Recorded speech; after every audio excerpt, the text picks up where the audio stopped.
আমরা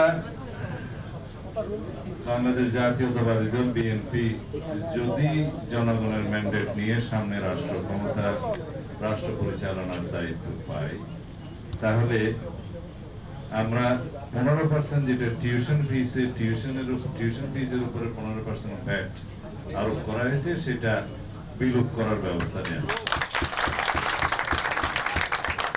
এবং বিশ্ববিদ্যালয় কর্তৃপক্ষের ইনকামের উপরে খুব সম্ভবত 15% ট্যাক্স এই আওয়ামী ফ্যাসিবাদী শক্তির শেষের দিকে আরোপ করেছিল।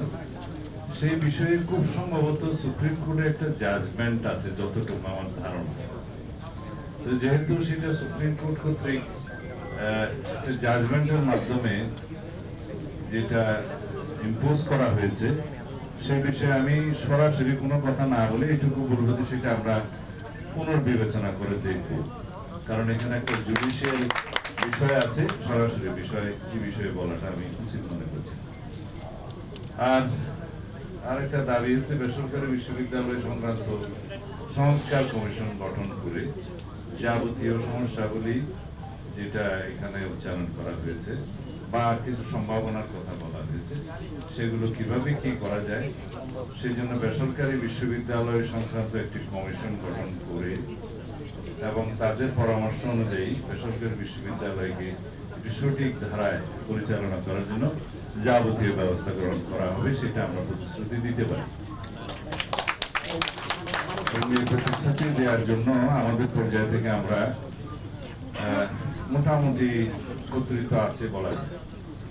সুতরাং এই কাজগুলো করার মধ্য দিয়ে আমি মনে করি আমরা যে 1991 সালে বিএনপি সরকার থাকাকালীন সময়ে খুব সম্ভবত 1992 সালে শিক্ষা সচিব ছিলেন এরশাদুল হক সাহেব, আমার যতটুকু স্মরণ আছে, আমিও মোটামুটি সরকারের অংশ ছিলাম।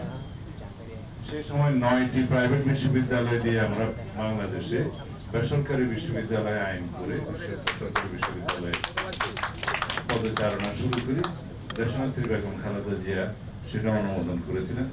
আজকে বেসরকারি বিশ্ববিদ্যালয়ে আমরা বলেছি পরীক্ষা নিরীক্ষা করে ব্যবস্থা নেওয়া দরকার, স্ক্রুটিনি করা তো অসুবিধার কিছু না। যেহেতু এরকম অনেক অভিযোগ আছে, এগুলো স্ক্রুটিনি হওয়া দরকার। এখন স্ক্রুটিনি হতে কি কারো কোনো বাধা দেওয়া উচিত? কমিশনের মাধ্যমে আসা উচিত, যেটা বেসরকারি বিশ্ববিদ্যালয় সংক্রান্ত কমিশন গঠন করা হবে, সেখানকার টার্মস অফ রেফারেন্স এগুলো থাকতে পারে। কারণ এরকম অনেক অভিযোগ যেটা পাবলিক ইউনিভার্সিটির বিরুদ্ধে আছে বলে এখন উনি বললেন, সেটা পাবলিক বিশ্ববিদ্যালয় সংক্রান্ত কমিশন তো আর এখান থেকে আমরা ঘোষণা দিতে পারবো না। সেটা যদি তখন একটা কমিশন গঠন হয়, সেই কমিশন সরকারি বিশ্ববিদ্যালয়কে অন্তর্ভুক্ত করবে কিনা সেটা তখন সরকার দেখবে। বাট সরকারি বিশ্ববিদ্যালয়ের যে গুণগত মান নিয়ে প্রশ্ন আছে, সেটাও অস্বীকার করার মতো না, ইজ রাইট। এখন সরকারি বিশ্ববিদ্যালয়ের অনেক শিক্ষক বেসরকারি বিশ্ববিদ্যালয়ে নিয়োজিত থাকেন। সরকারি বিশ্ববিদ্যালয়ে অনেক পাঠদানের বিষয়ে, আমিও পাবলিক ইউনিভার্সিটির স্টুডেন্ট ছিলাম, অনেক বেশি দীর্ঘসূত্রিতা আছে, পরীক্ষা নিয়ে আছে, খাতা এক্সামিনেশনের বিষয়ে আছে। 3 বছর, আমি যেমন 4 বছরের অনার্স কোর্স, 1 বছরের মাস্টার্স, আমারও 7 বছরের বেশি সময় লেগেছে বিশ্ববিদ্যালয় থেকে বেরোতে। তো বেসরকারি বিশ্ববিদ্যালয়ের ক্ষেত্রে বোধহয় সেটা একটু স্ট্রিক্টলি ফলো করা হয় সেমিস্টার সিস্টেম। তো যাই হোক, উভয় দিক আছে এবং বাংলাদেশের এখন স্বাধীনতার কত বছর? 54 বছর চলছে। এখনো আমাদেরকে এই বিষয়গুলো নিয়ে ভাবতে হয়, এটাই হচ্ছে আমাদের দুঃখজনক বিষয়। ইনশাআল্লাহ যে আগামীর বাংলাদেশ বিনির্মাণের জন্য আমাদের সন্তানরা শহীদ হয়েছেন, বাংলাদেশে গণবিপ্লব হয়েছে, আমরা বলি জুলাই আগস্ট বিপ্লব, এবং বাংলাদেশের এই বিপ্লবটাকে আমরা যে নামেই অভিহিত করি, গণ অভ্যুত্থান বলি, গণবিপ্লব বলি, কিন্তু প্রকৃতপক্ষে এটা হচ্ছে ডেমোক্রেটিক রেভলিউশন, গণতান্ত্রিক অভ্যুত্থান, মাস সারপ্রাইজ যেটাই বলি।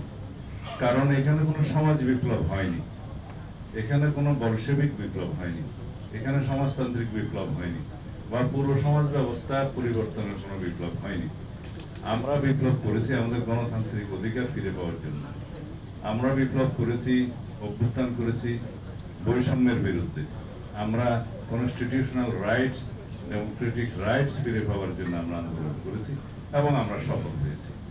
সুতরাং আমাদের যাতে ভবিষ্যতে কনস্টিটিউশনাল রাইটস, ডেমোক্রেটিক রাইটস এবং জনগণের স্বীকৃত অন্যান্য প্রথাগত রাইটস, কনভেনশনাল রাইটস যেগুলো আছে, সেগুলো যাতে ফিরে পাই এবং এনশিওর করি, সেই রকম একটি রাষ্ট্র বিনির্মাণ করতে হবে, সেই রকম সাংবিধানিক সংস্কার করতে হবে এবং সেই রকম সাংবিধানিক প্রতিষ্ঠানগুলোকে স্ট্রেংথেনিং করতে হবে। তাহলে পরে আমরা ভবিষ্যতে এই জাতীয় সেমিনারগুলো আমরা আর করতে হবে না।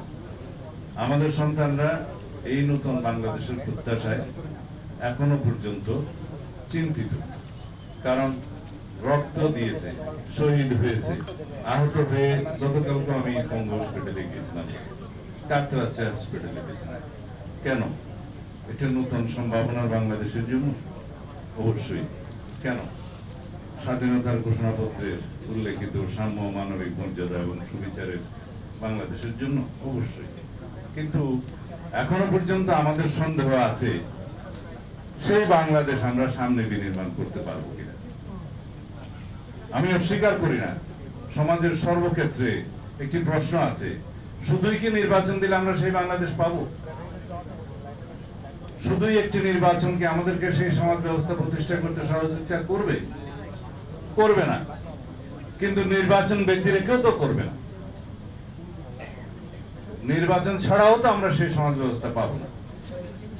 সুতরাং আগামীতে যেভাবেই হোক আমাদেরকে একটি প্রকৃত, একটি ট্রান্সপারেন্ট নির্বাচন ব্যবস্থার মধ্য দিয়ে, আমি ট্রান্সপারেন্ট আর বাংলাটা ঠিক মতো বলতে পারতেছি না, স্বচ্ছ এবং নিরপেক্ষ এবং ইনক্লুসিভ, এটা ইলেকশনের মধ্য দিয়েই কেবল গণতান্ত্রিক সমাজ বিনির্মাণ করা যায়।